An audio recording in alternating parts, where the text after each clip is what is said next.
안녕하십니까. 2022년 12월 5일 월요일 코패스 동반자 채널에서 오늘은 미국 신개념 위구선 개발 시작, 미 본토에서 중국 하루 만에 상륙 공격 가능, 이런 주제로 말씀을 드리기로 하겠습니다. 미국이 그동안 계획으로만 갖고 있었던 신개념 위구선 개발을 제너럴 아토믹스 ASI란 회사와 계약을 체결했다고 합니다. 이 회사는 드론을 만드는 그런 회사입니다. 그렇기 때문에 구소련에서 만들었던 구형 위구선에 대한 여러 가지 문제점을 다 파악을 하고 그 문제점을 개선을 한 그런 기술력을 갖고 있는 회사입니다. 구소련은 윙 인 그라운드라는 지면 효과를 극대화시켜 가지고 잔잔한 해수면을 비행하는 그런 위구선을 만들었지만, 미국은 그런 개념이 아니라 구소련이 잘못 만드는 그런 위구선에 대한 문제를 다 개선해 가지고 어떤 환경에서도 비행이 가능하고 항해가 가능한, 그러니까 함정과 비행정을 합성시킨 그런 신개념의 위구선을 만든 겁니다. 우선 첫 번째로 이착륙을 할 때 문제가 되는 높은 파도, 그 파도가 선체와 문제를 일으키는 난제를 해결하는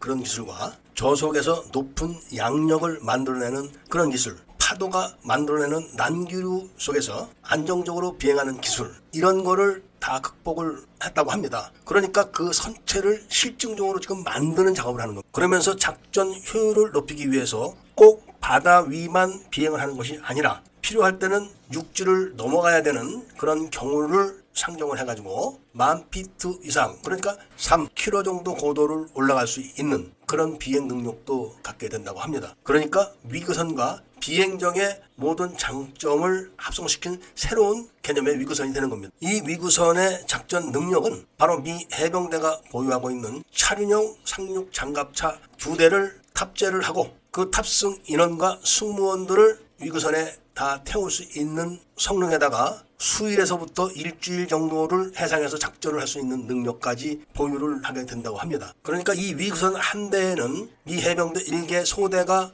전투 장비와 함께 탑승을 해서 실질적으로 초수평 상륙 작전 개념을 실현하게 되는 겁니다. 우선 미 해군은 이런 능력으로 신형 수송함과 신형 상륙함을 건조해서 그 부대를 편성할 것이라고 합니다. 그러니까 미 해군의 수송 개념이 완전히 바뀌는 겁니다. 기존의 대형 수송함들은 해상 수송 기지가 되는 거죠. 그리고 대형 상륙함들도 먼 바다에서 상륙 기지 역할을 하는 겁니다. 심지어는 하루 만에 태평양을 횡단하는 능력을 갖춘다고 하니까 미 본토에서 중국까지 필요하다면 하루 만에 상륙 공격을 할 수가 있는 겁니다. 이런 위구선을 만들기 위해서는 함정을 건조하거나 비행체를 건조하는 그런 재료들보다 저렴한 재료들을 사용해서 원가를 완전히 낮춘다고 합니다. 그리고 엔진은 터보 프롭 엔진을 거꾸로 장착하는 기술을 사용해가지고 양력을 충분히 만드는 그런 디자인을 했다고 합니다. 그러니까 이번에 제작하는 기체가 모검이나 프로토타입 이런 게 아니라 실증기라고 합니다. 이 실증기의 성능을 검증을 끝낸 다음에 아무런 문제가 없다면 대량 발주를 할 것이라고 합니다. 그리고 위구선 한 대의 가격은 동급 수송기 기체의 반값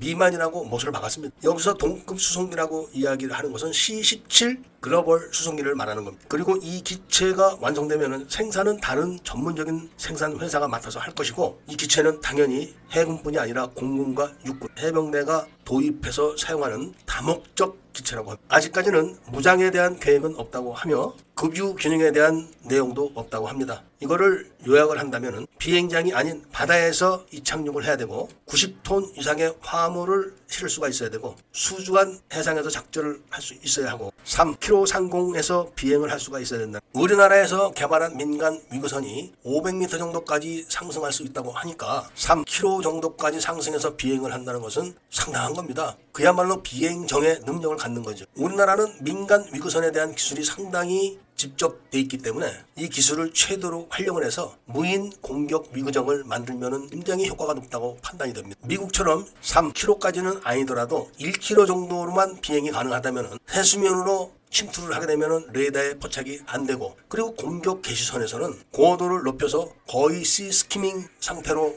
자폭 공격이 가능하기 때문에 막기가 힘듭니다. 이런 무인 공격 위구정을 무인 공격 수상정과 대한미사일과 섞어서 공격을 하게 되면 중국의 커다란 그런 함정들도 속수무책으로 당할 겁니다. 미국이 중국을 목표로 해서 이런 신무기들을 계속 생산하고 개발하고 있기 때문에 우리나라도 근거리에서 신속하게 타격을 할 수 있는 이런 무기 체계들을 개발해 보유하는 것은 굉장히 중요한 의미를 갖고 있다. 이런 말씀을 드리면서 오늘 이야기를 마치고자 합니다. 애국 시민들과 애국 밀매분들께서는 구독을 꼭 해주시고 좋아요와 알림 설정을 부탁드리면서 이야기를 들어주신 데 대해서 감사드립니다.